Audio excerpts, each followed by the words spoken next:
श्री शिवाय नमस्तुभ्यम। हर हर महादेव। दोस्तों, आप सभी लोग जानते हैं कि 8 जनवरी 2025 बुधवार को पड़ रही है पौष महीने की नवमी तिथि, जो बहुत ही खास है। और दोस्तों, ये वो नवमी तिथि है जो पौष महीने में बुधवार को पड़ रही है, तो इस दिन का महत्व और भी अधिक बढ़ जाता है। और दोस्तों, इसी दिन किया जाने वाला पंडित जी द्वारा बताया गया 3 शमी के पत्ते वाला उपाय आप लोगों को जरूर करना चाहिए, क्योंकि दोस्तों, ये एक ऐसा उपाय है जो कि हर दिन नहीं किया जाता। पौष महीने में जो नवमी तिथि आती है उसी दिन किया जाता है, क्योंकि पौष महीने में शमी के पौधे का भी बहुत ही बड़ा महत्व होता है। और अगर आप लोगों ने इस उपाय को नहीं किया है या किसी कारणवश नहीं कर पाए हो, तो बुधवार नवमी के दिन इस उपाय से मत चूकना। दोस्तों देखिए, ये दिन इतना खास होता है, इतना महत्वपूर्ण होता है। देखा गया है कभी कभी बड़े बड़े पूजा पाठ अनुष्ठान से जो मनोकामना पूर्ण नहीं होती है, वह पौष महीने के बुधवार के दिन एक छोटे से उपाय करने से ही आपकी मनोकामना पूर्ण हो जाती है। और बहुत सारे लोगों ने इस उपाय को किया भी है और उनको इस उपाय को करने का फल भी जरूर मिला है। अगर आप लोग भी इस उपाय को बुधवार के दिन करना चाहते हैं, तो आप इस उपाय को पहले अच्छे से समझ लेना, सुन लेना, उसके बाद करना। आपको इस उपाय का फल जरूर मिलेगा। देखना, आपकी सभी मनोकामनाएं पूरी हो जाएंगी। दोस्तों, हम आपको यहां पर बता दें कि यह जो 3 शमी पत्र वाला उपाय है, यह उपाय पंडित जी ने अपनी अभी की शिव महापुराण की कथा में ही बताया है। और इस उपाय को करने से आपके घर में चाहे किसी भी प्रकार की दुख और समस्या क्यों ना चल रही हो, आपको उसका कारण भी नहीं पता है कि भाई ये समस्या किस कारण से चल रही है। उसका कुछ भी कारण हो सकता है, जैसे पितृदोष हो सकता है, काल सर्प दोष हो सकता है, या किसी भी तरह का मंगल दोष भी हो सकता है। और भी बहुत तरह के दोष होते हैं, कुछ भी हो सकता है। पर आपको इस उपाय को करने के लिए अपने दोष को पता लगाने की भी जरूरत नहीं है। आपके घर में किस कारण से इतनी दुख और परेशानी आ रही है, वह भी आपको पता लगाने की जरूरत नहीं है। बस बुधवार के दिन इस उपाय को कर लेना, क्योंकि इसी एकमात्र उपाय को करने से आपके पूरे घर परिवार में सुख और शांति हो जाएगी। आपके घर में अच्छे अच्छे काम होने लगेंगे। आपकी जो भी मनोकामना होगी, वह भी धीरे धीरे करके पूर्ण होना शुरू हो जाएंगी। अब हम समझते हैं इस 3 शमी पत्र वाले उपाय को आपको करना कैसे है, किसको करना है, किस समय करना है और कैसे करना है। देखो, उपाय बिल्कुल आसान है, बस समझने वाली बात है। ध्यान से समझिए, उसके बाद ही आप लोग जो है इस उपाय को जरूर कीजिएगा।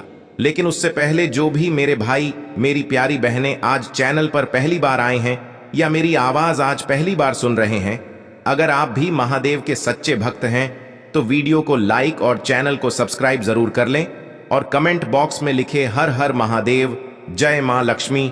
अब सबसे पहली चीज हम लोग ये समझते हैं कि इस 3 शमी पत्ते वाले उपाय को इस बुधवार के दिन किसको करना है। तो देखिए, इस उपाय को घर के सभी सदस्यों को करने की बिल्कुल भी जरूरत नहीं है। घर में से कोई एक मुख्य बड़ा सदस्य ही इस उपाय को करेगा, तो उस घर परिवार के सभी सदस्यों को इस उपाय को करने का फल मिल जाएगा। पर वो बड़ा सदस्य कौन होगा, कौन व्यक्ति इस उपाय को करेगा? तो यहां पर देखिए, हम आपको बता दें, घर की जो बड़ी माताएं बहनें होंगी, घर की बड़ी माताओं बहनों में से कोई भी एक माता बहन इस वाले उपाय को कर सकती है।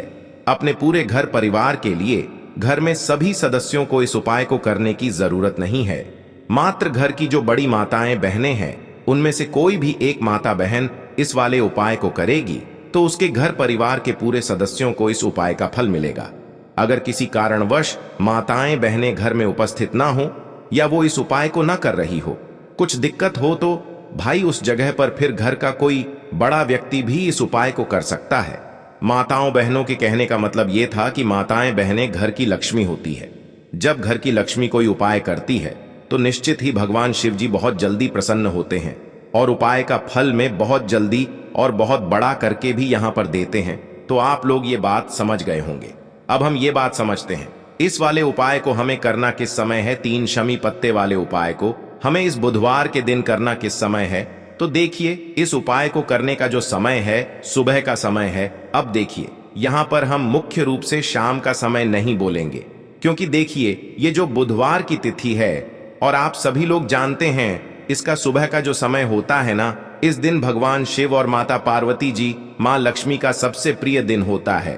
तो आप लोग इस 3 शमी के पत्ते उपाय को सुबह के समय में कर सकते हो। देखो अगर सुबह करोगे तो आप 8 बजे से 11 बजे के मध्य इस उपाय को कर सकते हो।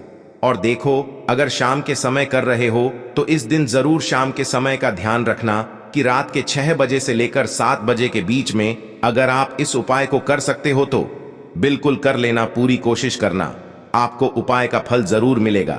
ये बात आपको समझ आ गई। अब बात करते हैं उपाय की। तो देखिए आज के इस पूरे वीडियो में हम आपको 3 से 4 महा उपायों के बारे में बताएंगे, तो वीडियो को आपको पूरा अंत तक देखना है।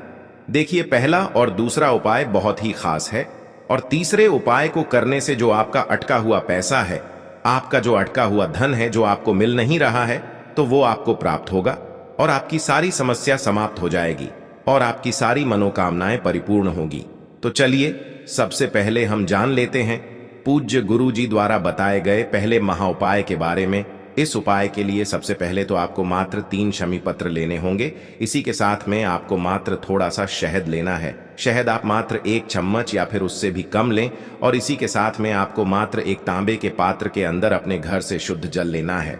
अब दोस्तों मात्र इन तीनों सामग्रियों को लेकर के सीधे आपको पहुंच जाना होगा भगवान शिव के मंदिर में। देखिए गुरु जी ने बताया है ये वाला उपाय आप सुबह भी कर सकते हैं और शाम के समय में भी कर सकते हैं। जब भी आपके पास समय हो तब आप इस उपाय को कर सकते हैं। देखिए सबसे पहले तो आप जो एक जल का पात्र लेकर के गए हैं उससे आपको धीरे धीरे शिवलिंग पर समर्पित कर देना है और लगातार आपको शिव महापुराण के मूल मंत्र श्री शिवाय नमस्तुभ्यम इस मंत्र का जाप करते रहना है। अब दोस्तों आपके पास जो शमी पत्र है, 3 शमी पत्र है, तीनों को आपको उस शहद के अंदर अच्छे से डुबो देना है, यानी कि तीनों शमी पत्र पर आप चारों तरफ अच्छे से शहद का लेपन कर देना है। अब दोस्तों इन शमी पत्रों से आपको भगवान शिव के शिवलिंग का श्रृंगार करना है, यानी कि आपको एक शमी पत्र शिवलिंग के ऊपर रख देना, ये दूसरा शमी पत्र आपको शिवलिंग के दाएं तरफ रख देना है और तीसरा शमी पत्र आपको शिवलिंग के बाएं तरफ चिपका देना है। यह बात हमेशा ध्यान रखना कि डंडी का जो भाग होगा वो जलाधारी की तरफ रहेगा। इस प्रकार से आपको इन तीनों शमी पत्रों से भगवान के शिवलिंग का श्रृंगार करना है और लगातार आपको श्री शिवाय नमस्तुभ्यम या फिर ओम नमः शिवाय इस मंत्र का जाप करते रहना है।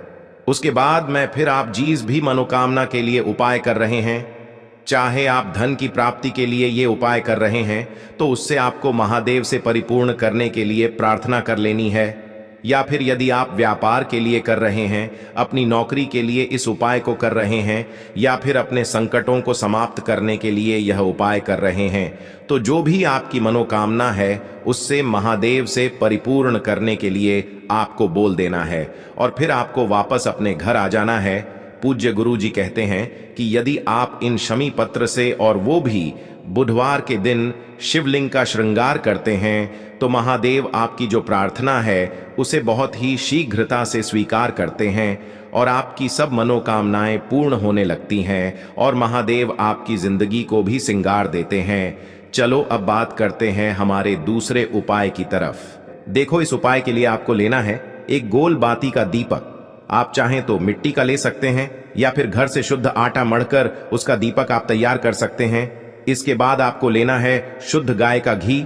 अगर वो नहीं है तो कोई भी देसी घी इस्तेमाल कर सकते हैं जिससे आपको दीपक प्रज्वलित करना है। देखो अब ये सब सामग्री लेकर आपको जाना है प्रदोष काल में आपके घर पर तुलसी जी के घेरे के पास में। देखो ये उपाय तो आपको अवश्य करना है। देखो वहां पहुंचकर सबसे पहले वो दीपक आपको प्रज्वलित कर देना है और ओम नमो भगवते वासुदेवाय नमः का 11 बार जाप करना है। उसके बाद आपको अपने सीधे हाथ में थोड़ी हल्दी लेकर उस दीपक में अपना नाम और गोत्र बोलते हुए डाल देना है। उसके बाद माता लक्ष्मी से आपको प्रार्थना करना है कि हे महालक्ष्मी हमारी सभी दुख तकलीफों को दूर करो, हे महादेव हमारे सब दुख कष्टों को खत्म करो। इस भावना से आपको ये उपाय करना है। चलिए अब बात कर लेते हैं दूसरे उपाय की है। देखिए इस उपाय के लिए आपको मात्र 5 हरे मूंग के दाने ले लेना। हरे मूंग के दाने आपको साबुत लेने हैं, खंडित नहीं होने चाहिए। इस बात का ध्यान रखें और इसी के साथ में आपको एक तांबे के पात्र के अंदर अपने घर से शुद्ध जल ले लेना है। अब दोस्तों, इन सभी सामग्रियों को लेकर के आपको सीधे पहुंच जाना है भगवान शिव के मंदिर में। देखिए, इस उपाय को भी आप सुबह भी कर सकते हैं और शाम के समय में भी कर सकते हैं।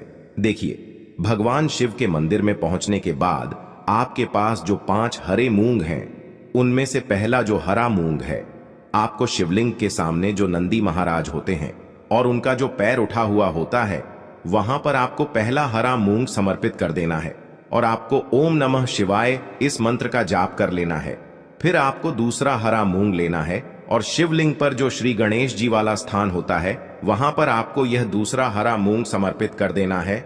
यानी कि शिवलिंग के सीधे तरफ आपको यह दूसरा हरा मूंग समर्पित करना है और फिर आपको ओम नमः शिवाय या फिर श्री गणेशाय नम इस मंत्र का जाप कर लेना है। तीसरा हरा मूंग का दान आपको भगवान शिव की सबसे प्रिय पुत्री माता अशोक सुंदरी वाले स्थान पर समर्पित करना होगा।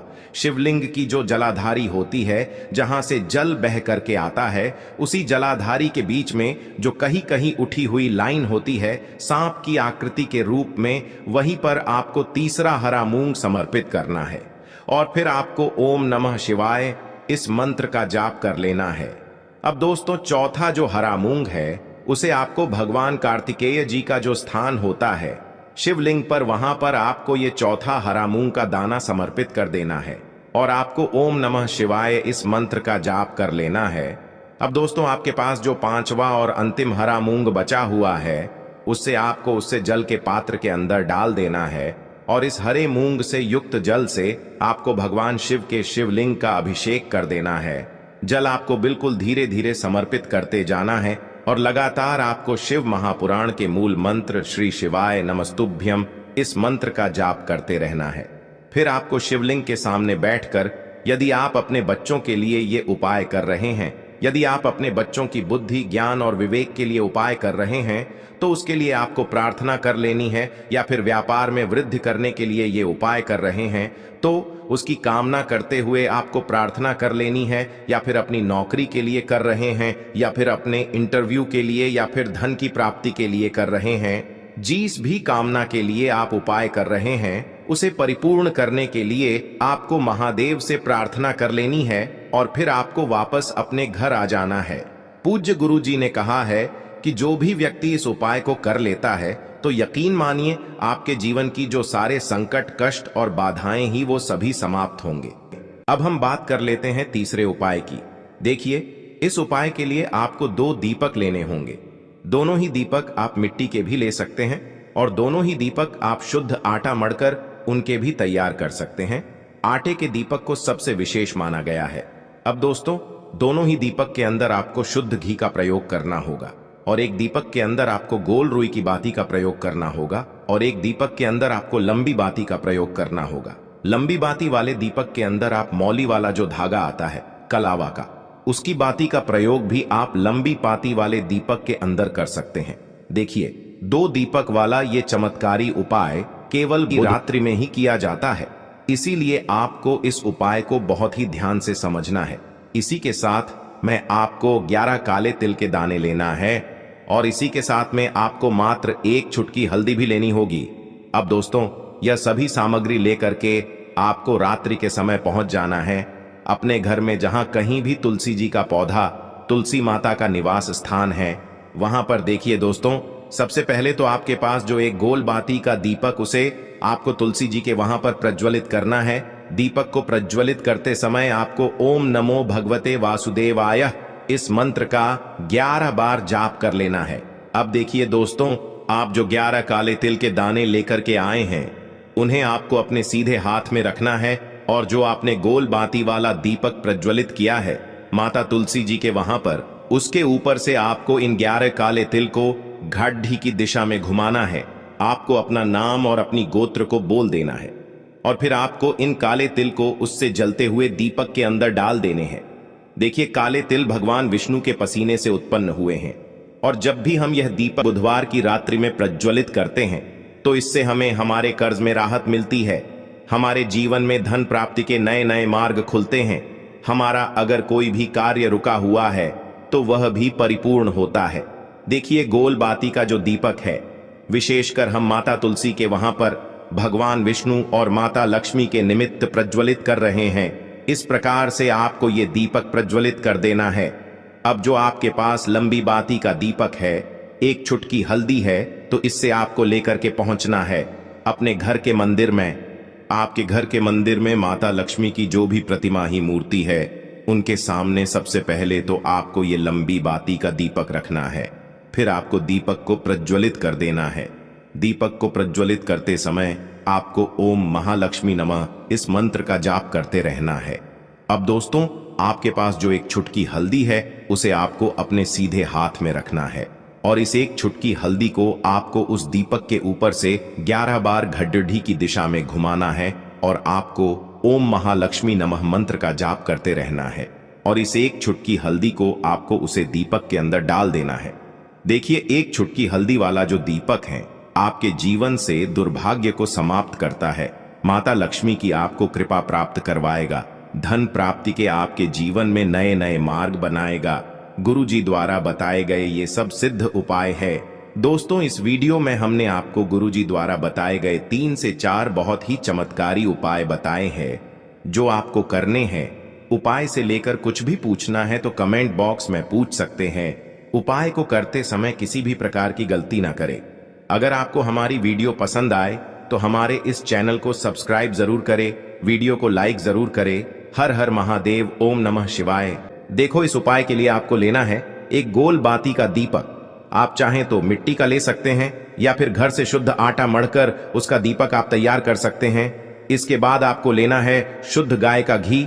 अगर वो नहीं है तो कोई भी देसी घी इस्तेमाल कर सकते हैं, जिससे आपको दीपक प्रज्वलित करना है। देखो, अब ये सब सामग्री लेकर आपको जाना है प्रदोष काल में आपके घर पर तुलसी जी के घेरे के पास में। देखो, ये उपाय तो आपको अवश्य करना है। देखो, वहां पहुंचकर सबसे पहले वो दीपक आपको प्रज्वलित कर देना है और ओम नमो भगवते वासुदेवाय नमः का 11 बार जाप करना है। उसके बाद आपको अपने सीधे हाथ में थोड़ी हल्दी लेकर उस दीपक में अपना नाम और गोत्र बोलते हुए डाल देना है। उसके बाद माता लक्ष्मी से आपको प्रार्थना करना है कि हे महालक्ष्मी, हमारी सभी दुख तकलीफों को दूर करो। हे महादेव, हमारे सब दुख कष्टों को खत्म करो। इस भावना से आपको ये उपाय करना है। चलिए,